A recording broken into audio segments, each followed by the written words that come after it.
Hello, Mrs. Hoekstra here. We are in Module 2, Lesson 18. I'm on page 105, Writing, Evaluating, and Finding Equivalent Expressions with Rational Numbers. All right, so the essential question, what is an algebraic expression?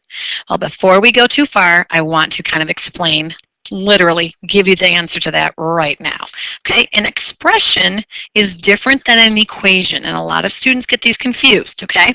So an expression, it could be a number, okay? It could be a number, or it could be a variable, aka letter, right? A letter that represents a number, right? A number or a variable that represents a number, okay? There is no equal sign. So this is why people get confused, because they want to try to solve it, and there's no equal sign to solve it. So until we know anything, there's no equal sign. We can only simplify it, okay? So an algebraic expression could be like x plus 2, or it could be length times width, right? It could just be the number 7. It could be any of those. Those are all possible algebraic expressions, okay? So that we understand what those are, right? These are our examples of what an algebraic expression is.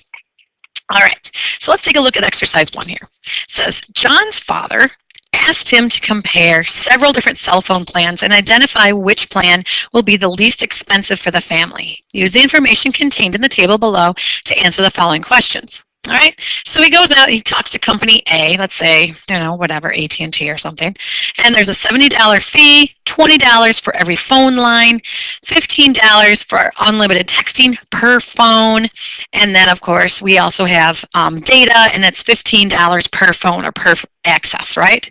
Company B, let's call it Sprint, let's say, it's $90 to get in, but then it's only $15 to actually have the phone activated and working, and then $10 for unlimited texting, another $20 for internet, for data. And then you got company C, let's call it T-Mobile or whatever, right? It's $200 right straight up front and $10 for every line, but you have unlimited texting and unlimited data already included, right?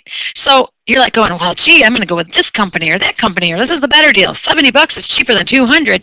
It all depends. Right? There's a lot of things that actually can change that. So let's talk about making some kind of an expression for this. Okay? So all the members in the family may or may not want identical plans, right? Somebody might like, okay, I don't need data. Grandpa doesn't need data. He doesn't know how to use it, so why would we give Grandpa data, right? So we're going to let X represent the number of people who want phones. Y is going to be the number of people who want texting, and Z is going to be the number of people who want the data, the internet. Okay? So company A, it's $70 just to have your phone, all of your phones turned on. Plus, it's $20 for everyone who wants to have a phone line to be able to make calls. Plus, $15 for everyone who wants to be able to have unlimited texting. And then another $15 for everyone who wants to be able to have data. Okay, notice, by the way, I put a line through my Z so it doesn't start to look like a 2. Okay, all right, company B, let's make company B, they have $90 just to have the service, and then $15 for every phone line. Then they have $10 for unlimited texting, and then another $20 for all of the data. And then company C has $200 up front, and they're going to charge you $10 for every single time you have a phone line, but the other 2 parts are included, so I don't have to add them on, right? I could say plus 0 times Y and plus 0 times Z, but that just equals 0, and that's just extra work, and I'm not about doing extra work. So now, we've got all of this information. Let's go to the next page, and let's see how this changes and works as we have different scenarios for the family. All right, so we have 4 people who want a phone line, right? 4 people who want a phone line, that was X. And then we have 4 people who want unlimited texting, that was Y.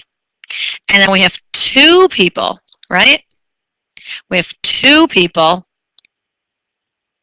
who want data, that was Z. So now I'm going to go through and figure this out for every single company, okay?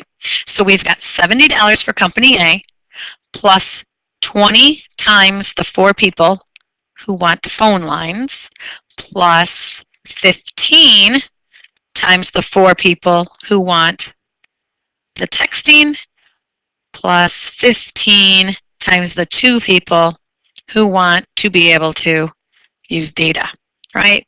Maybe it's mom and dad and the kids are really young and they don't need it, whatever.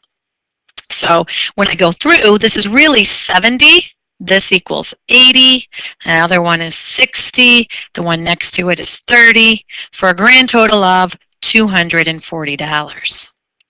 All right, company B, on the other hand, it's $90, and then we're going to add 15 times the 4 people who want a phone, plus 10 times the 4 people who want texting, plus 20 times the 2 people who want data, right? And when I put all that together, I have 90. This here equals 60. This is 40, and this is also 40, for a grand total of $230. Looks like company A may be out, huh? And then we have company C. And company C charges you $200 and then an additional 10 for the 4 lines, and everything else is included. So really I just have 200 and plus the 40. This one is $240. So who are we going to pick? You're going to pick company B, right? If this was the scenario, company B is $10 less than the other 2.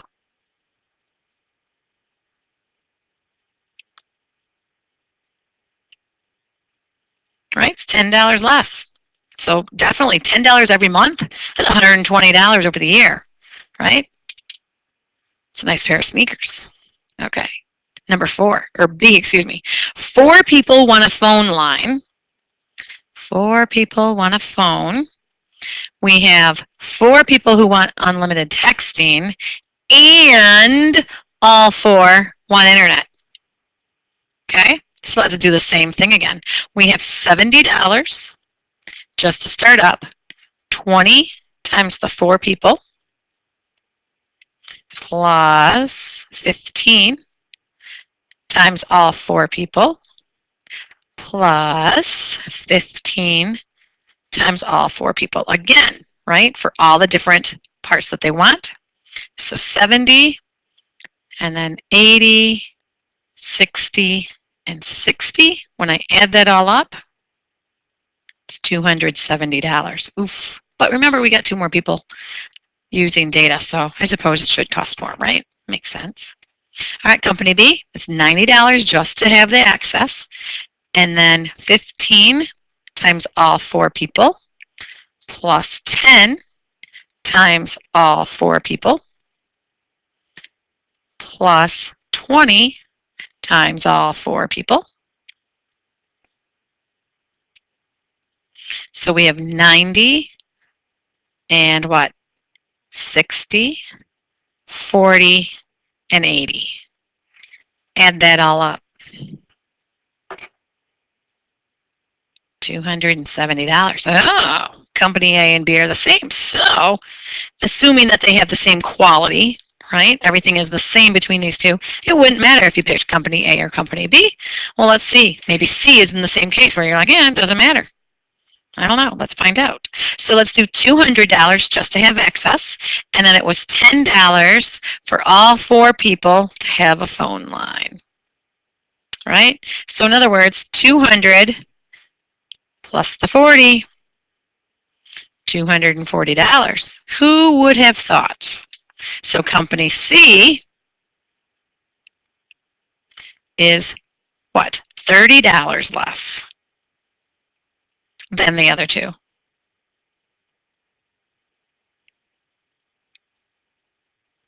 Huh. Would have never guessed with having that big high upfront price, right? But because you all want unlimited texting and data, it was actually the better deal. All right, company C. We have two people who want to have phone. Two people want phone.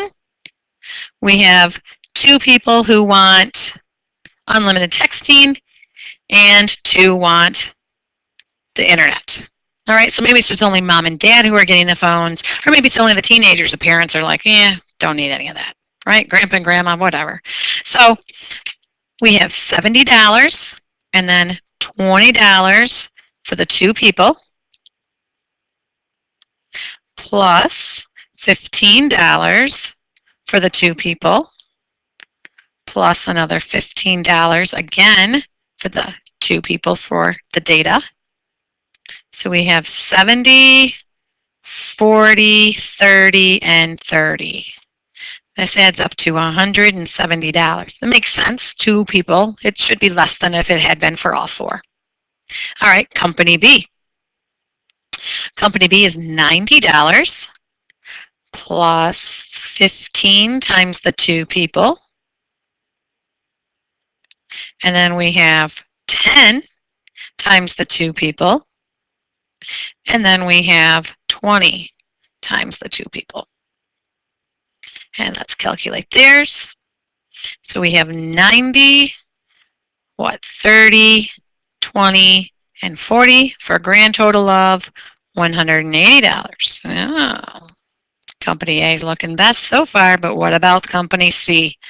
Well, you can figure out company C is already out because it's $200 just to have access, right? But let's go through it. And then 10 times the two phone lines. So this is really 200 plus 20, $220. Definitely going to pick company A. A is $10 less than B and $50 less than C. Definitely going with A on that one.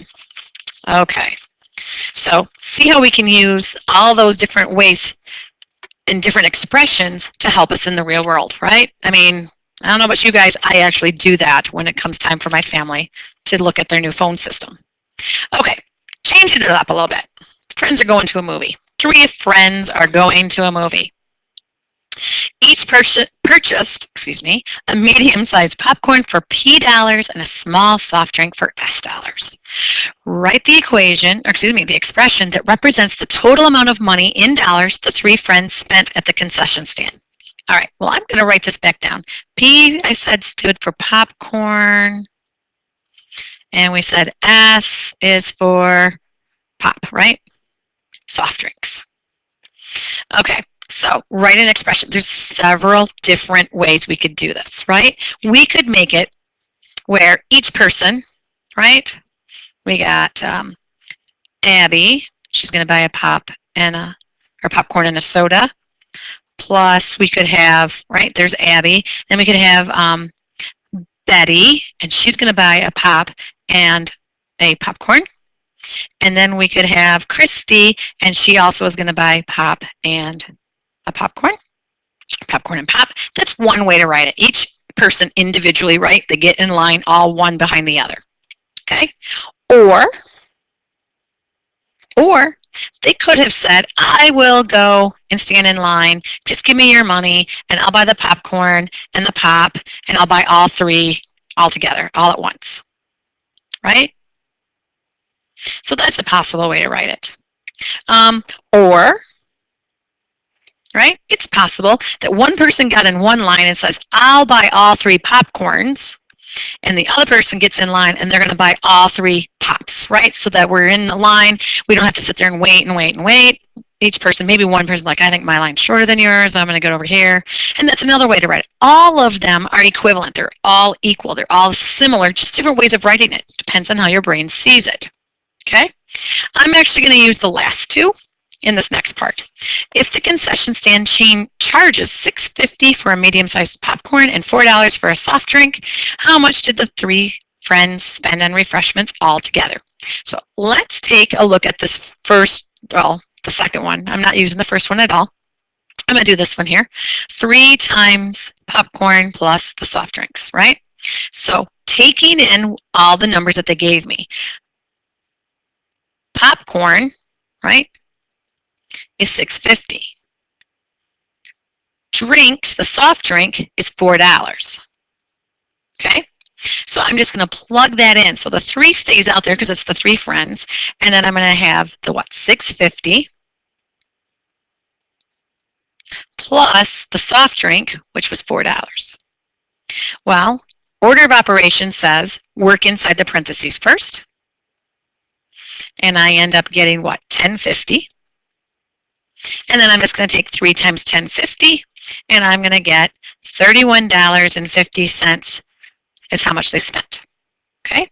Now, I could have done it the other way, where I had the one person buy all of the popcorn and another person buys all of the soft drinks, right? 3P plus 3S. And so I can take 3 times the popcorns plus 3 times the soft drinks or the pops. So 3 times $6.50, that gives me $19.50. And I can add that to the 3 times 4, which is 12. And guess what I get? That's right, I get $31.50. Either way, I'm going to get the same answer. Which one made the most sense to your brain? Okay, that's the one you want to do. All right, page 108. Here we go. Looks kind of intimidating. It's just a fancy way of saying I have these expressions all written equivalent. Okay? So for example, they said x equals 2 and y equals -1, and then they rewrote the one problem. Look at this one here. They rewrote it different ways. Okay? They're all equivalent to each other. So I'm going to start with this first one here. I'm going to rewrite it. Okay? I want to kind of do what they did on the one above it. So really what they did was they took everything inside and multiplied it by the 5. So 5 times 3 is 15 minus, because there's still a subtraction sign, and then 5 times 4 is 20, and then there's the letter y. Okay? So they just multiplied everything that way. The next one, they kind of just split like the variables or the numbers apart. That's all they did. So what I'm going to do is I'm going to split this into, let's say, I'm going to leave the 15. I could split the 15 if I wanted to. I don't feel like it. I'm going to leave the 15, and then I'm going to split the 20 into like minus 8y minus 12y. I could have done 10y and 10y. I could have done a bunch of 4s or a bunch of 5s. That's what I feel like doing though. All right.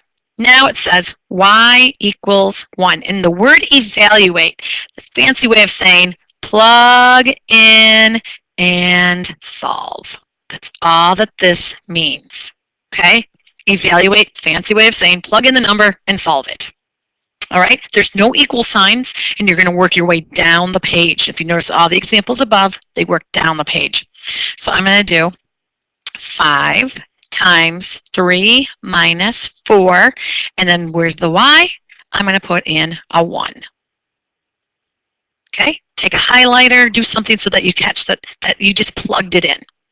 All right, work inside the parentheses first. So 5 times 3 minus, what's 4 times 1? Yep, just 4. What's 3 minus 4? It's -1. So now I have 5 times -1. And then I multiply that, and I get -5. Work your way down. Notice there's no equal signs. Okay, some of you want to work your way through little parts and do them all off. That's arithmetic. This is getting you ready for what we have to do in algebra. All right, take this new equation, 15 minus 20y, and we're going to use it, and we're going to plug in the 1 in here. So I've got 15 minus 20, and instead of writing the letter y, I'm going to put in 1. All right, well, got to do the multiplication first. So 15 minus And what's 20 times 1? It's 20. 15 minus 20 is the same as 15 plus negative 20. Their signs are different. Negative 20 is bigger. So I'm going to subtract them. I get 5. Use the sign of the bigger number, negative 5. Look at that, just like we got a minute ago. See, they are equivalent. All right, now let's try this last one. So I'm going to have 15 minus 8 times 1 minus 12 times 1. And now I'm going to work it out. So the 15, nothing happened. Minus, and what is 8 times 1? But 8. And what is 12 times 1? It is 12. And now I'm just going to work my way across. 15 minus 8 is 7. And 7 minus 12 is negative 5. Amazing. The same answer, because all three are equivalent to each other. All right. So let's take a look at number 2. We're going to evaluate. But before we do that, I'm going to rewrite this. Now, if you notice, both of my numbers in number 2, these are both multiples of 3. So instead, I'm going to pull and factor out the 3. So I'm going to factor out a 3. Just going to pull out 3, and I would have negative x plus 4y. When I pull out the 3, I divide everything by 3 and just set it out front. I can't divide it and get rid of it, but I divided it out and pulled it out front because they were all multiples of 3. This is what I get. Let's see. How else could I rewrite that? I'm going to rewrite the first one differently. Okay, I'm going to rewrite this one over here. Oh, let's use a different color. Okay, I'm going to come over here, and maybe I'll write it as negative x plus negative x plus negative x. There's 3 of them, right? And then maybe I'll write it as plus 6y plus 6y. What if I did it that way? 6y and 6y makes 12y. Just rewriting them. Just finding other ways to do it. All right, but notice this time I have to plug in both x's and y's. Dun, dun, dun. Plug those in. All right, here we go. So we have negative 3 times 5 plus 12 times negative 2. Okay, so when I plug those in, I end up with, let's see, negative 15 plus negative 24. They're both negative, so I can just add them, and I get negative 39. All right, do the same thing with the next one. Here we go. So I've got 3 times, now I'm going to put negative, and then I'm going to write the 5, plus 4 times negative 2. Okay, leave that negative there. So work inside the parentheses first, order of operations. So this is, I'm just going to rewrite this as negative 5 plus negative 8. Negative 5 plus negative 8, I can actually add those, and that is negative 13. 3 times negative 13 is negative 39. Exactly like I had a second ago. Anyone want to make a guess about the next one? Yeah, guess what it's going to equal? Just guess, just guess. All right, so we have negative 5 plus negative 5 plus negative 5. And you're like, where'd the negative come from? Because it was a negative 3. And I split it up. Plus 6 times negative 2 plus 6 times negative 2. Okay? Well, I'm going to make my life easy. I want to add negative 5 plus negative 5 plus negative 5, and I get negative 15 plus negative 12 plus negative 12. Okay, and I'm just going to work my way across. So this is negative 27 because they're both negative, plus a negative 12, and I get negative 39, just like we suspected. All right, I'm going to set up number 3 for you, and then I want you to pause it. Okay, now if you notice, I have that very last column filled in, and I feel like making changes to it. I notice that I have y's together, or excuse me, x's together. Get the right variable there, Mrs. Hoekstra. So what's negative 2x plus 10x going to give me? It's going to give me an 8x, and then I'll just keep the minus 6y. So we'll just rewrite that one that way. I noticed that they are both multiples of 2.